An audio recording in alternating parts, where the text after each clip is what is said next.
João capítulo 19, versículos 39 e 40.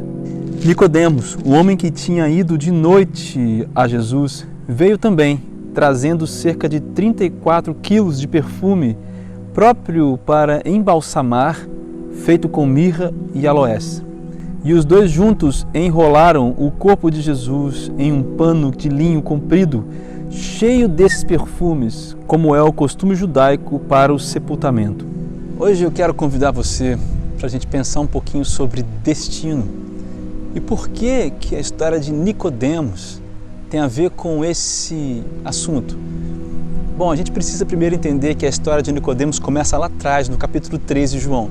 Nicodemos, que era uma autoridade da lei daquela época, alguém que era veementemente contra o que Jesus falava, ele procura Jesus então na calada da noite, ali para ninguém ver, e revela para Jesus que ele reconhecia em Jesus uma autoridade espiritual, porque ele diz: olha, eu sei que você faz milagres. Então Nicodemos, ele faz uma pergunta: como é que eu faço para ser salvo? Daí Jesus responde: olha, você precisa nascer. Aí Nicodemos rebate: mas eu vou nascer de novo? Aí Jesus ensina para a gente, como ele ensinou para Nicodemos a respeito do novo nascimento. Ele quer dizer: olha, você precisa nascer do alto, nascer no Espírito. Bom, o fato é que a gente tem esse episódio com a vida de Nicodemos no capítulo 13 de João, e lá no capítulo 19 de João nós vemos Nicodemos então embalando, não só embalando, mas perfumando também o corpo de Jesus após a crucificação, para que ele fosse assim então sepultado. E então desse continuidade à história com a ressurreição do nosso Senhor. Quando eu olho para a história de Nicodemos, eu vejo um homem que embala o corpo de Jesus, mas um homem muito improvável para estar naquele ponto. E eu queria pensar hoje com você sobre destino baseado nessa história de Nicodemos. Eu acho que Nicodemos foi quem ele deveria ter sido. Eu acho que Nicodemos foi um cara transformado por Jesus, a ponto de ele e José de Arimateia terem se colocados à disposição para embalar o corpo do nosso Senhor. Nenhum dos discípulos fez isso, mas lá estava Nicodemos fazendo algo que era especificamente para que ele fizesse. A primeira característica dessa história de Nicodemos é atitude. Ontem, quando eu estava no grupo da igreja, nós estávamos discutindo sobre esse texto e eu fiz uma pergunta: quais são as principais dificuldades, quais são os principais motivos que nos levam a desistir ou a não procurar o relacionamento com o Espírito Santo ou com Deus? E as pessoas disseram: olha, não tenho tempo. Outros disseram: vergonha. Outros disseram: a influência do mundo. Outros disseram: eu sempre deixo para depois. Veja que todos esses motivos estão embutidos dentro da vida de Nicodemos. Nicodemos era um cara que sofria influência negativa em relação a Jesus, porque Nicodemos era o doutor da lei o tempo todo. E nem por isso Nicodemos deixa de encontrar Jesus. Veja que Nicodemos também poderia se sentir envergonhado de encontrar Jesus no meio da multidão.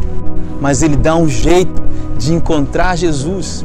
Sabe, muitas vezes o que falta para nós é atitude. Nós queremos saber o que nós seremos, nós queremos descobrir o nosso destino em Deus, nós queremos encontrar uma explicação que sacie o nosso desejo de entender qual é o propósito das nossas vidas aqui nessa terra, mas nós não temos a atitude necessária. Às vezes o tempo rouba de você a atitude. Às vezes a vergonha rouba de você a atitude. Às vezes as influências do mundo roubam de você a atitude necessária. E a segunda característica que eu vejo aqui na história de Nicodemos é que ele foi sincero. Sabe, Nicodemos faz uma pergunta para Jesus. E Jesus estava disposto a conversar com Nicodemos na profundidade e da maneira que ele pudesse entender. Sabe, nós não temos essa conversa profunda com Deus. Sabe, os nossos diálogos com Deus são diálogos triviais. Nós oramos esses jargões como se fôssemos máquinas de orar, e as verdadeiras perguntas dos nossos corações não permeiam mais as nossas orações. E muitas vezes o que temos é um diálogo mentiroso, falso. Nós precisamos ter a atitude de buscar. E nós precisamos ser transparentes, honestos em fazer as perguntas para Deus. E a terceira característica que eu vejo aqui na história de Nicodemos é que ele abraça o seu destino ainda sem saber, porque ele agora era uma pessoa transformada. Naquele momento, certamente, Nicodemos não sabia que ele seria aquele que embalaria Jesus após sua morte. Certamente Nicodemos nem sabia que Jesus iria morrer. Mas lá estava ele embalando o nosso mestre. Sabe, muitas vezes nós temos a atitude, nós até fazemos as perguntas honestas, mas nós nos esquecemos que nós às vezes não veremos naquele momento e que é no caminhar, que é no trajeto que entendemos qual é a vontade, aquilo que Deus quer para nós. Quando temos a atitude de buscar Jesus, quando nos expomos de maneira honesta, nós vivemos duas realidades que não podem ser separadas, que é a realidade da dependência e a realidade da fé. Nós não precisamos ver qual é o destino, mas nós apenas nos contentamos em saber que estamos na dependência daquele que nos comanda e nos levará até o nosso destino. O problema é que em relação ao nosso destino, nós colocamos nossa dependência em nossa fé em muitas coisas que não são Jesus. Sinceramente, eu não vejo como nós podemos ser a melhor versão de nós mesmos se não for através da dependência e da fé no Filho de Deus. Você tem essa pergunta? Você quer saber qual é o seu destino?